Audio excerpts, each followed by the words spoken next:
Assalamualaikum warahmatullahi wabarakatuh. Perkenalkan, nama saya Umi Hanifah, NIM 19108241160 dari kelas 5B PGSD UNY.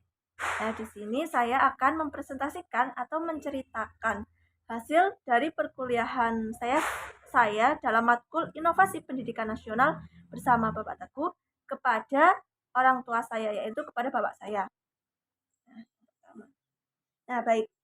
Bapak, jadi saya di sini ingin menceritakan tentang hasil saya selama perkuliahan Inovasi Pendidikan Nasional bersama Bapak Teguh. Nah, dalam laporan ini terdapat beberapa tugas ataupun beberapa kegiatan yang dilakukan dari awal perkuliahan sampai akhir perkuliahan. Nah, yang pertama, pada pertemuan pertama kita melakukan tes psikologi. Tes psikologi untuk mengetahui kepribadian seperti apa sih kita itu. Kemudian yang kedua yaitu tentang jenis-jenis inovasi dan penyebabnya. Nah, di sini kita disuruh untuk mencari tentang jenis-jenis inovasi dan penyebabnya. Saya mencari yang ada di Indonesia. Kemudian yang ketiga yaitu berupa tugas kelompok.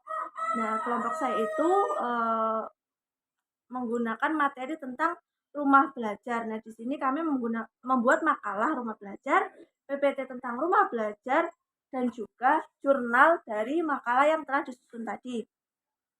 Nah, di sini ada makalah dari rumah belajarnya. Kemudian, ini ada PPT dari pekerjaan, yaitu PPT tentang rumah belajar, dan ini berupa jurnal dari rumah belajar.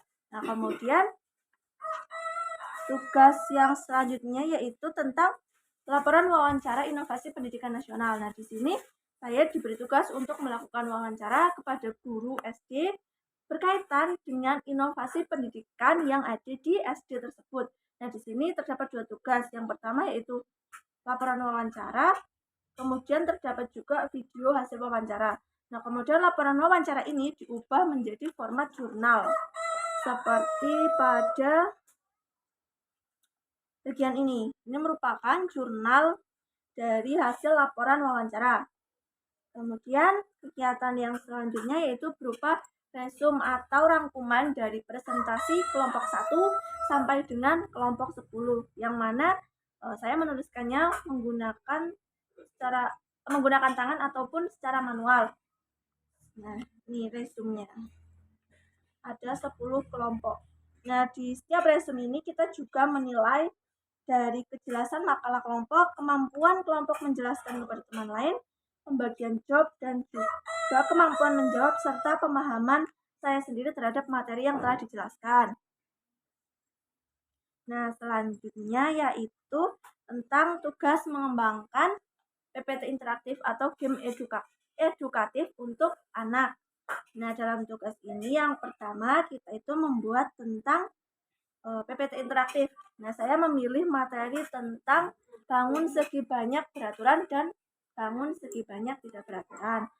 Nah, setelah PPT interaktif tadi jadi, saya membuat yang pertama yaitu cover buku panduan media PPT yang telah dibuat tadi.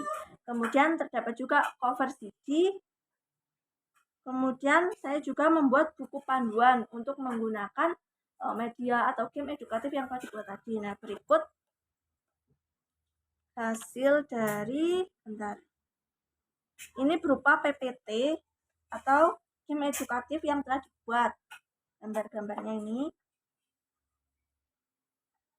Kemudian ini berupa cover dari buku panduan yang telah didesain.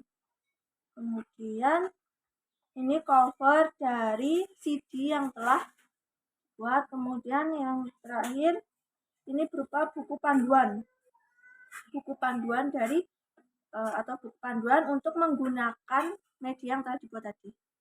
Ini buku panduan menjelaskan tiap-tiap bagian atau tombol-tombol yang ada dalam media yang telah dibuat.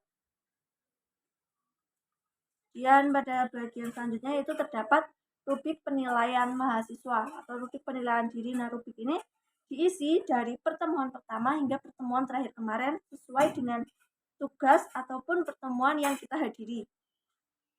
Kemudian di sini pada lembar yang terakhir yaitu biodata penulis atau biodata penyusun laporan, yaitu saya sendiri. Terima kasih. Sama-sama.